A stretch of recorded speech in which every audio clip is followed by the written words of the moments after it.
வணக்கம். நம்ம நான் பார்க்க போகிற காணொலி என்னென்னு சொல்லி பார்த்தீங்கன்னா, கங்கை கொண்ட சோழபுரத்தை கங்கை கொண்ட சோழபுரத்தை தான் வந்து இதை கட்டியது ஏற்பட்ட ராஜேந்திர சோழன். இதுக்கு ஏன் கங்கை கொண்ட சோழபுரம் அப்படின்னு சொல்லி பேர் வந்துச்சு அப்படின்னு சொல்லி பார்த்தீங்கன்னா, வட இந்தியாவிலேருந்து கங்கை வரை போருக்கு சென்று வெற்றி பெற்று வந்ததுக்கப்புறம் வெற்றி சின்னமாக கட்டினதான் அந்த கங்கை கொண்ட சோழபுரம். இந்த கோயிலை கட்டியிருக்காங்க. அதனால தான் இந்த கங்கை கொண்ட சோழபுரம் இந்த ராஜேந்திர சோழனால் கட்டப்பட்டது. அது மட்டும் இல்லாமல் இது வந்து 2250 ஆண்டுகள் சோழர்களுக்கான மாபெரும் தலைநகரமாக ராஜேந்திர சோழன் வந்து ஆண்டிருக்காரு. இந்த கங்கை கொண்ட சோழபுரம் இருந்திருக்கு.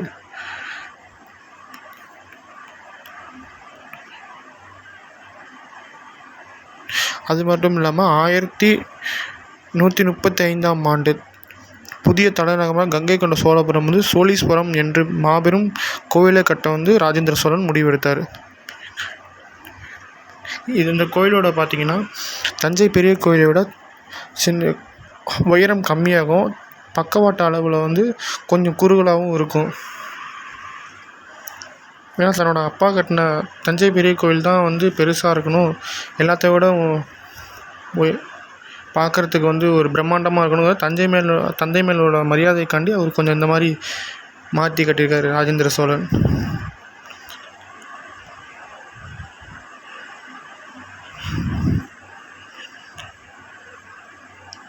அது மட்டும் இல்லாமல் இவருக்கு வந்து முதல்ல பார்த்தோன்னா அதில் முன்னாடி ஒரு ராஜகோபுரம் வந்து இருந்திருக்கு. அது பார்த்திங்கன்னா காலப்போக்கில் வந்துட்டு அது அழிந்துருச்சு. அதுக்குள்ளே அப்புறம் வந்து நுழைவாயில் பார்த்திங்கன்னா 2 துவாரபாலர்கள் இருக்காங்க. உள்ள பெரிய நந்தி சிற்பம் உள்ளது. அது அந்த பெரிய நம்ம உள்ளே பார்த்த நந்தி சிற்பம் சொல்லி பார்த்தோம்னா நம்ம அந்த நந்தி சிற்பம் வந்து பிற்காலத்தில் அழிஞ்சதுக்கப்புறம் பாளையக்காரர்கள் வந்து இந்த நந்தி சிற்பத்தை செஞ்சு வச்சுருக்காங்க மறுபடியும். இந்த நந்தியோட உயரம் பார்த்திங்கன்னா 20 அடி.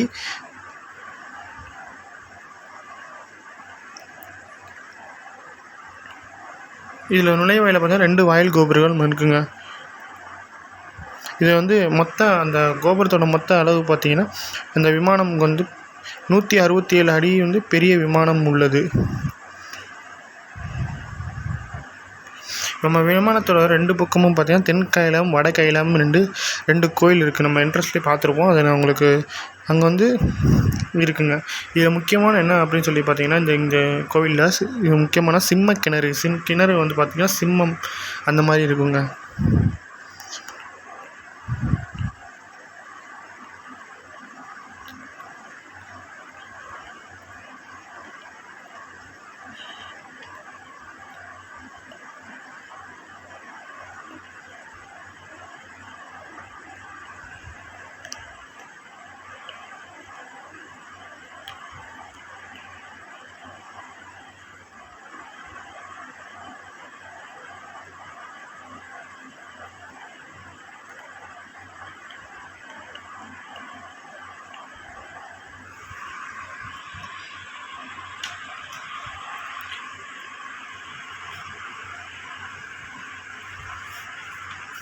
இதில் உள்ள பார்த்திங்கன்னா இந்த விமானம் 9 அடி 9 தளங்கள் இருக்குங்க. மொத்தம் நம்ம அந்த விமானத்துலேருந்து மேலேருந்து இது இருக்கும்போது 9 தளங்கள் உள்ளது. கீழே இருந்து 3 தளங்கள் சதுரமாகவும் அதன் மேலே இருக்கும் 8 பக்கம் கொண்டதாகவும் இருக்கும். நம்ம விமானத்துலேருந்து அந்த ஃபுல்லாக நம்ம ஸ்ட்ரக்சரை பார்த்தோம்னா கீழேருந்து 3 தளங்களாகவும் அங்கே மேலே உள்ளது 8 தளமாகவும் இருக்குமா. அது மேலே இருக்க சிகரம் வந்து வட்ட வடிவில் இருக்குங்க. நம்ம அந்த ஃபோட்டோவை சொல்லி நம்ம வீடியோவில் பார்த்துருப்போம், சொல்லி பார்த்தோன்னா உங்களுக்கு நல்லா தெரிஞ்சிருக்கும்.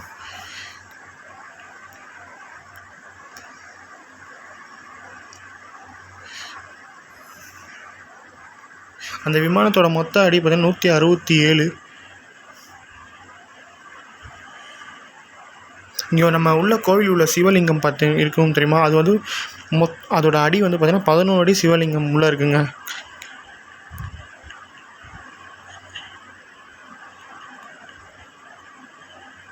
இது வந்து முதல்ல பார்த்தோன்னா கங்கை வெற்றிட்டு வந்ததுக்கப்புறம் அந்த கட்டினதுனால அந்த முதல்ல அங்கே கங்கையிலேருந்து எடுக்கப்பட்ட நீரை கொண்டு முதல்ல வந்து இங்கே வந்து அபிஷேகம் செஞ்சுருக்காங்க. இது இந்த கங்கை கொண்ட சோழபுரத்தில். இதோட சிற்பங்கள்லாம் பார்த்தீங்கன்னா வச்சுக்கோங்களேன், நீங்கள் பார்த்துருப்பீங்க எவ்வளோ அழகாக செதுக்கியிருக்காங்க அப்படின்னு சொல்லிட்டு. அங்கே இந்த மாதிரி எந்த விதமான தொழில்நுட்பமும் இல்லாமல் ரொம்ப வந்து அந்த கையிலேயே செதுக்கியிருக்காங்க.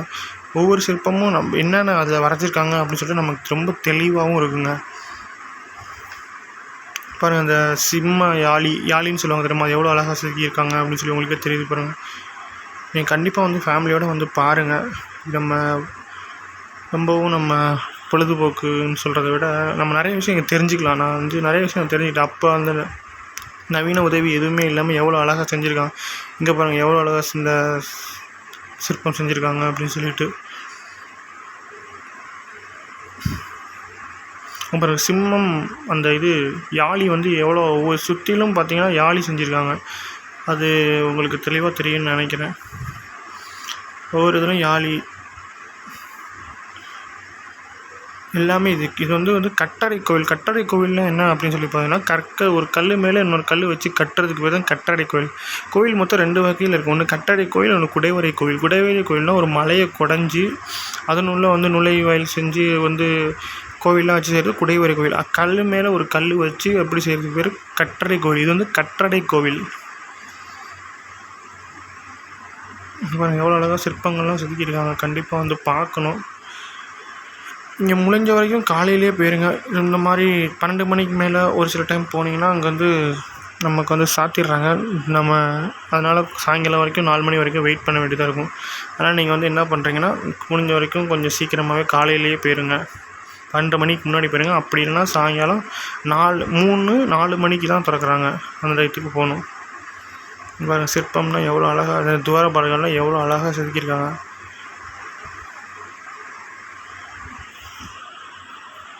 கண்டிப்பாக போய் பார்க்கக்கூடியது. நான் முடிஞ்ச வரைக்கும் எவ்வளோ சீக்கிரம் போக முடியுமோ வீடியோலாம் போடுறேன். கண்டிப்பாக நம்ம வீடியோ பாருங்கள். லைக் பண்ணுங்கள், கமெண்ட் பண்ணுங்கள், ஷேர் பண்ணுங்கள், சப்ஸ்கிரைப் பண்ணுங்கள்.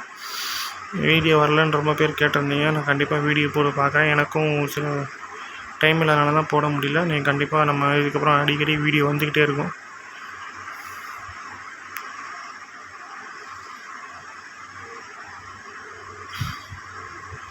இந்த கங்கை கொண்ட சோழபுரம் நானும் ஃபஸ்ட்டு போகணுன்னு ரொம்ப நாள் தான். நான் பார்த்ததுக்கப்புறம் எனக்கு ரொம்ப ஒரு எப்படி சொல்கிறது, நம்ம ஊரில் இருக்கோம், இவ்வளோ தூரம் கட்டியிருக்காங்க, நமக்கு தெரியாமல் இருக்குது, போய் பார்க்காம இருக்கோம். கண்டிப்பாக போய் பார்க்கணும். நான் ரொம்ப என்னை ரொம்ப வியக்கிச்சு. அதான் எனக்கு ரொம்ப அந்த சிற்பங்கள் எல்லாமே என்னை ரொம்ப வியப்படைய வச்சிச்சு. எப்படி தான் ஒரு நவீன தொழில்நுட்பம் எதுவுமே இல்லாமல் இவ்வளோ அழகாக வெறுமன கல் வச்சு எந்த விதமான வெறுமன வேலையாட்களும் யானைகள் மட்டும் பயன்படுத்தி இவ்வளோ அழகாக செஞ்சுருக்காங்கன்னு சொல்லிட்டு எனக்கு ரொம்ப வியப்படைய வச்சிச்சு. கண்டிப்பாக நம்ம எல்லாமே போய் பார்க்கக்கூடியது தான். கண்டிப்பாக போய் பார்க்கணும். அது மட்டும் இல்லாமல் சுற்றிலும் எங்கே பார்த்தாலும் சிற்பங்கள். சும்மா கல் மேலே கல் வச்சுட்டு போகிறோம் அப்படின்லாம் இல்லவே இல்லை. எல்லா பக்கமும் சின்ன ஒரு இது இருந்தாலும் அதில் சிற்பம் செதுக்கியிருக்காங்க. அதுதான் இங்கே வந்து ரொம்ப ஆச்சரியத்தை கொடுக்குது. எனக்கு ரொம்ப ஆச்சரியத்தை கொடுக்குது. சும்மா இப்போ நம்ம பார்த்தீங்கன்னா இங்கே கூட இப்போ நம்ம கூட பார்க்குறாங்க பாருங்கள், ஒரு சின்ன இடத்துல கூட ஒரு சிற்பங்கள் செய்கிறாங்க. எங்கே பாருங்கள், இது வந்து எவ்வளோ கல் வச்சு வெறுமனே கல் மட்டும்தான், எந்த ஒரு தொழில்நுட்பம் இல்லாமல் கட்டியிருக்காங்க. அதே மாதிரி இந்த நந்தி சிலையை பார்க்குறீங்களா? நந்தி சிலையை பார்த்தீங்களா? அந்த ஒரு செதுக்கியிருக்க அந்த இது வந்து அந்த நந்தியோட அந்த கழுத்தில் போட்டிருக்க அந்த மணி மாதிரி இருக்கலாம், அது கூட தெளிவாக செஞ்சுருக்காங்க. இதான் நம்ம வெளியிலேருந்து பார்த்தா எப்படி அழகாக செஞ்சுருக்காங்க. தஞ்சை பெரிய கோவில் மாதிரியே தான் இருக்குது, ஆனால் ஒரு சில வித்தியாசம் தான் இருக்கும். ஆனால் மிகவும் அதனுடைய அப்பா தான் வந்து பெரிய இடத்துல இருக்கணும் அப்படின்ற ஒரு அப்பா அம்மானோட மரியாதையில் எவ்வளோ அழகாக செஞ்சுருக்காங்க. இங்கே பாருங்க, அந்த நந்தியில் நான் சொன்னேன் முன்னாடி, அப்புறம் எவ்வளோ அந்த செயின் மாதிரி போட்டிருக்க கூட கழுத்தில் எவ்வளோ அழகாக தொழில்நுட்பமாக செஞ்சுருக்காங்க. அப்புறம் அதான் எனக்கு ரொம்ப பிடிச்சிருந்து. கலை நயம் எனக்கு ரொம்ப பிடிச்சது காரணமே இந்த இதுதான். அது துண்டு போட்டிருக்க மாதிரி இருக்கணும், நந்தி மேலே போட்டிருக்கோம், அது கூட தெளிவாக செஞ்சுருக்காங்க. கால் பார்த்தீங்கன்னா அங்கே பாருங்கள், சும்மா சங்கிலி போட்டு கட்டியிருக்க மாதிரி அப்படியே செஞ்சுருக்காங்க பாருங்கள். அதுதான் எனக்கு ரொம்ப பிடிச்சிருக்கு தொழில்நுட்பம். எவ்வளோ அழகாக இருக்குது பாருங்கள். மணி போடுற மாதிரியும் அந்த காலில் செயின் போட்டிருக்க மாதிரி இருக்குது. அதெல்லாம் எனக்கு ரொம்ப பிடிச்சிருக்கு.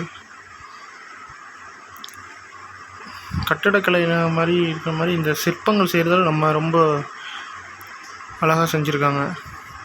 அது வந்து வெளியே வந்து அப்புறம் சின்ன சிற்பங்கள்லாம் இருக்குது. இதெல்லாம் வந்து எங்கன்னு சொல்லி பார்த்தீங்கன்னா, அதுலேருந்து வெளியே வந்துட்டோம். கோவில் முடிச்சுட்டு நம்ம வெளியே வரும்போது சின்ன சிற்பங்கள், ஒரு சில சிற்பங்கள் வந்து உடைஞ்சிருக்கு. இதெல்லாம் சொல்லி தெரியல. இதெல்லாம் வந்து பாதுகாக்கப்பட்டிருக்காங்க. நம்ம வந்து ஆர்காலஜி டிபார்ட்மெண்ட்லேருந்து ஒரு சில சிற்பங்கள்லாம் நல்லாயிருக்கும், ஒரு சில சிற்பங்கள்லாம் உடைந்திருக்கு. இது சிற்பங்கள் என்னென்ன சிற்பங்கள் ஆனால் தெளிவாக தெரியல, அது போட்டுடலாம். ஆனால் அவங்க எதுவுமே போடலை ஒரு சில. ஆனால் இது வந்து ஒரு பாதுகாக்க வேண்டியது தான். ஆனால் ஏன் உடைஞ்சிருக்கு அப்படின்னு தெரியல.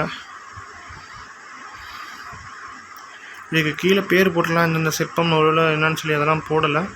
நம்மளாம் பார்த்துட்டு இது இந்த சிற்பம்னு சொல்லி நம்ம தெரிஞ்சுக்கணும். எவ்வளோ சிற்பம் இங்கே இருக்குது பாருங்கள், அவ்வளோ சிற்பம் உடைஞ்சிருக்கு. இது வேறு எங்கேருந்து எடுத்து வந்து வச்சுருக்காங்களா இல்லை இங்கே இருந்ததா எதுவும் சரியாக தெரியல.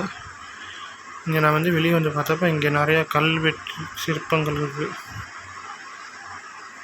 இந்த 4 தூண் இது ஆனால் எதுக்கு இருக்குதுன்னு தெரியல. அந்த தூண்கள் அந்த சைட்லேருந்து வெளியே வந்தோன்னா இவ்வளோ இருக்குது. இது கோவிலோட சைடு பக்கம். சின்ன சின்ன இடத்துல கூட எவ்வளோ அழகாக சிற்பம் செதுக்கியிருக்காங்கன்னு பாருங்கள். கோபுரமோட வடிவு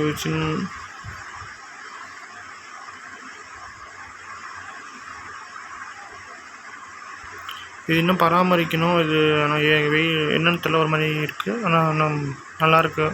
கண்டிப்பாக வந்து ஃபேமிலியோடு வந்து பார்க்கணும். எனக்கு ரொம்ப பிடிச்சிருக்குங்க. கண்டிப்பாக வாங்க. நம்ம சேனலை லைக் பண்ணுங்கள், கமெண்ட் பண்ணுங்கள், ஷேர் பண்ணுங்கள், சப்ஸ்கிரைப் பண்ணுங்கள். மறக்காமல் பெல் பட்டனை தட்டிடுங்க. நம்ம காணொலி போகிறது கொஞ்சம் லேட் ஆகுது, இருந்தாலும் நம்ம வீடியோ காணொலி வந்துக்கிட்டு தான் இருக்கும். வெயிட் பண்ணுங்கள், கண்டிப்பாக வரும். இது நல்ல காணொலியோடு கண்டிப்பாக இன்னும் சீக்கிரமாக வரேன். ஆனால் கண்டிப்பாக நீங்கள் வந்து இந்த இடத்துக்கு வந்து பார்க்கணும். ஃபேமிலியோட கங்கை கொண்ட சோழபுரம் வாங்க. நிறையா விஷயம் நம்ம தெரிஞ்சுக்கலாம். நம்ம சோழர்கள் எவ்வளோ அழகாக கட்டிடக்கலையில் இருந்திருக்காங்க அப்படின்னு சொல்லிட்டு.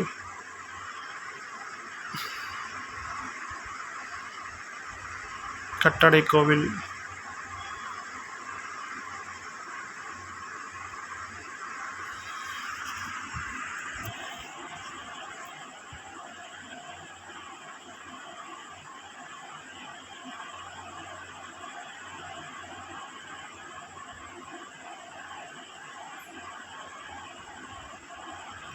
சிற்பங்கள் பார்த்திங்கன்னா எவ்வளோ அழகாக இருக்குது, தெளிவாக இருக்குது.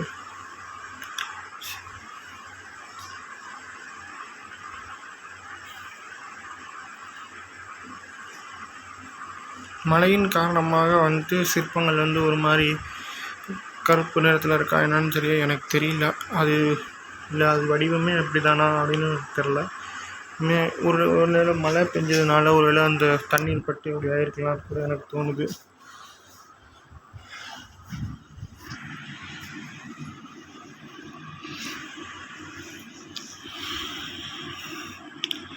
இங்கே எனக்கு பிடிச்சது இந்த கலைநயம் தான். நம்ம சோழர்களோட கலைநயம் எனக்கு ரொம்ப பிடிச்சது. எவ்வளோ அழகாக சிற்பங்கள் செதுக்கியிருக்காங்க. இது நைட் டைமில் பார்க்க இன்னும் பார்க்க ரொம்ப அழகாக இருக்குங்க. நான் பார்த்ததில்ல, நான் ஃபோட்டோ வந்து பார்த்துருக்கேன். நான் நேரில் பார்த்ததில்ல, ஆனால் ஃபோட்டோ பார்த்துருக்கேன்.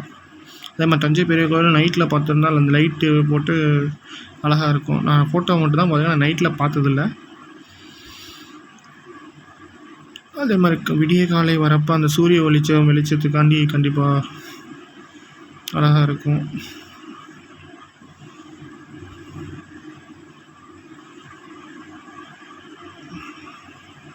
எந்த விதமான நவீன தொழில்நுட்பம் இல்லாமல் எவ்வளோ அழகாக செதுக்கியிருக்காங்க. இந்த வேலைப்பாடுகளே தான் எனக்கு ரொம்ப பிடிச்சிருக்கு. இப்போ நம்ம எவ்வளோ டெக்னாலஜி வந்துருச்சு, நம்ம மிஷின்லாம் வந்துருச்சு மேலே கீழே. ஆனால் அப்போ எந்த விதமான தொழில்நுட்பம் இல்லாமல் வெறும் யானைகளை வச்சு நம்ம மக்களை வச்சு நம்பி இந்த கோயில் கட்டி இருக்காங்கன்னா அது ரொம்ப ஆச்சரியப்படக்கூடிய விஷயந்தான்.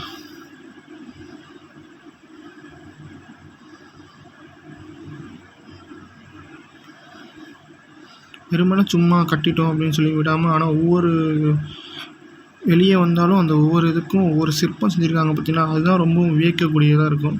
சும்மா கட்டிட்டோம் அப்படின்னு விடாமல், அந்த ப்ளைனாக விடாமல் அதில் வந்து சிற்பங்கள் செதுக்கிறது, அந்த ஏதாச்சும் அந்த மாதிரி போடுறது, அதுதான் அந்த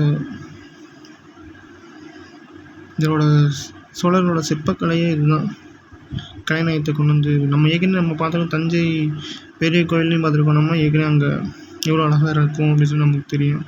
அவரோட மகன் எவ்வளோ அழகாக செஞ்சுருக்காருன்னு நமக்கே தெரியுது. இதுக்கு முன்னாடி நம்ம இதுக்கு போனோம், தஞ்சாவூர் மாரத்தா பேலஸ் போனோம்னா அங்கேயும் பார்த்திங்கன்னா எவ்வளோ அழகான பெயிண்டிங்லாம் இந்த மாதிரி அந்த மாதிரி தான் நம்ம பார்த்துருக்கோம். அதுவும் நம்ம தஞ்சாவூரில் சொல்லி பார்த்துருக்கோம். அதுவும் நமக்கு ரொம்ப பிடிச்சிருந்துச்சி. பார்க்கலன்னா போய் பாருங்கள், நம்ம வீடியோ போட்டிருக்கோம். டைம் இருந்தால் எல்லா இடத்துக்கும் போயிட்டு வாங்க. தஞ்சாவூர் போனால் தஞ்சை பெரிய கோவில் போயிட்டு அப்படியே நம்ம இதுக்கு போயிட்டு வாங்க, தஞ்சாவூர் மாரத்தா பேலஸ். அதே மாதிரி இங்கிட்டு அரியலூர் கங்கை கொண்ட சோழபுரம் இது வந்து பாருங்கள். கண்டிப்பாக நம்ம சோழர்களோட வரலாறு நம்ம நிறைய விஷயம் தெரிஞ்சுக்கக்கூடியதாக இருக்குது.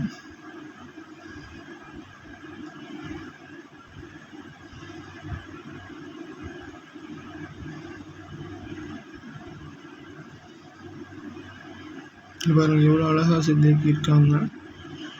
அதான் எனக்கு இந்த கட்டடை கோவிலே இது ரொம்ப பிடிச்சதாக இருக்குது. குடைவரை கோயிலும் சிறப்புகள் தனி, இந்த கட்டடை கோயிலோட சிறப்பே தனி. அந்த சிமெண்ட்டு அந்த மாதிரி எதுவுமே இல்லாமல் ஆனால் கட்டடை கோயிலில் வந்து கட்டியிருக்காங்க பார்த்திங்களா, அதுதான் வந்து எனக்கு ரொம்ப பிடிக்கும். இது கங்கையிலேருந்து இந்த மாதிரி செஞ்சு கங்கை கொண்ட சோழபுரம் அப்படின்னு சொல்லிட்டு வென்றதுக்காண்டி வென்றதுக்கூட நினைவு சின்னமாக கட்டுறதுக்கு ரொம்ப அழகாக கட்டியிருக்காரு. எவ்வளோ அழகாக கலைநயத்தோடு கட்டியிருக்காங்க.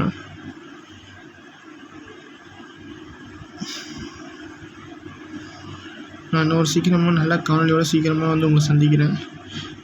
இந்த மாதிரி உங்கள் ஊரில் எதுவும் இருந்துச்சுன்னா எனக்கு கமெண்ட் பாக்ஸில் தெரிவிங்க. நான் வந்து காணொலி வந்து போடுறேன். நம்ம காணொலியை பாருங்கள், மறக்காமல் லைக் பண்ணுங்கள், கமெண்ட் பண்ணுங்கள், ஷேர் பண்ணுங்கள், சப்ஸ்கிரைப் பண்ண மட்டும் மறந்துடாதீங்க. நான் முடிந்த வரைக்கும் காணொலி எவ்வளோ சீக்கிரம் போட முடியுமோ போட பார்க்குறேன்.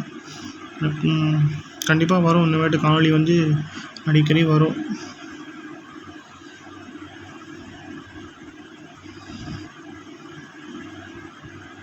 சிற்பங்கள் எவ்வளோ அழகாக செதுக்கியிருக்காங்க பாருங்கள். அங்கே வந்து பாருங்கள், முடிஞ்ச வரைக்கும் சீக்கிரமாக போயிருங்க, காலையிலே போயிருங்க. அப்புறம் வெயில் இருக்காது. அப்படின்னா சாயங்காலம் டயத்தில் போகும்.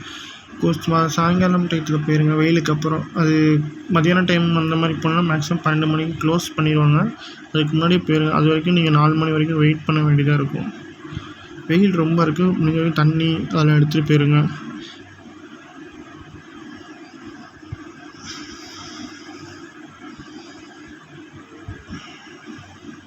இன்னும் நம்ம வந்து இதை நம்ம பராமரிக்கலாம். மழையினால் பார்த்து எங்கே மாதிரி பெயிண்ட்லாம் வந்து அழிஞ்ச மாதிரி இருக்குது. என்ன அது எதுவும் பண்ணலாமா என்ன எனக்கு சரியாக தெரியல, பார்க்கணும். இது பாருங்கள், அந்த வந்து ராஜேந்திர சோழன் முடி சூட்டுறாங்க. இது எனக்கு சரியாக தெரியல, ஆனால் விசாரிச்ச வரைக்கும் சொல்கிறாங்க.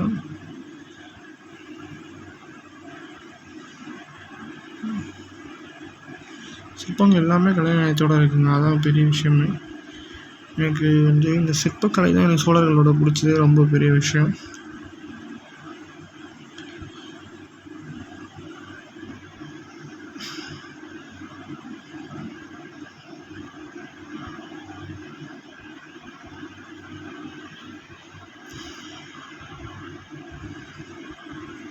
இங்கே பாருங்கள், அர்த்தநாடீஸ்வரர் இங்கே இருக்கார்.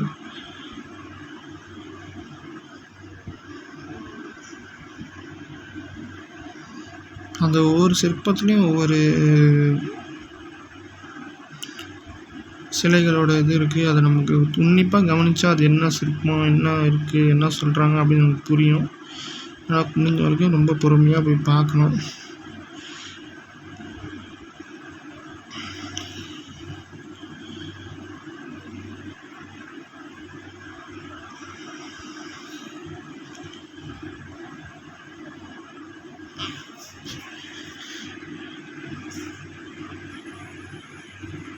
இவ்வளோ அழகாக கட்டியிருக்காங்கன்னு சொல்லி பாருங்கள். அதோட இதுக்கும் அதுக்கும் லைட்டாக வித்தியாசம். இங்கே ஒரு அர்த்தநாடீஸ்வரர் இருக்காங்க, பாதி வந்து ஆண் பாதி பெண். இது காலபைரவர்.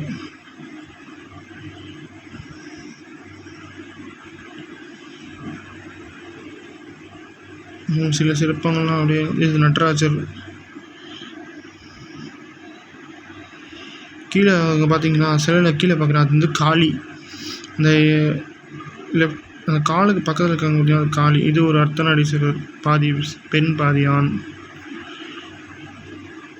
காளி வந்து நடனம் ஆடின மாதிரி அந்த முன்னாடி உள்ள பார்த்தோம்னா அந்த காணொலியில் அது வந்து காளி. இது வந்து அது பார்த்தீங்கன்னா இங்கே பாருங்க மேலே அவங்க பார்த்தீங்களா, அது வந்து ஒரு பெண் வந்து பூஜை செய்கிற மாதிரி. இந்த பாருங்க மறுபடியும் காட்டுற மாதிரி காளி வந்து இருக்கிற மாதிரி நடனம் ஆடுற மாதிரி. அங்கே பாருங்க சிவனுக்கு கீழே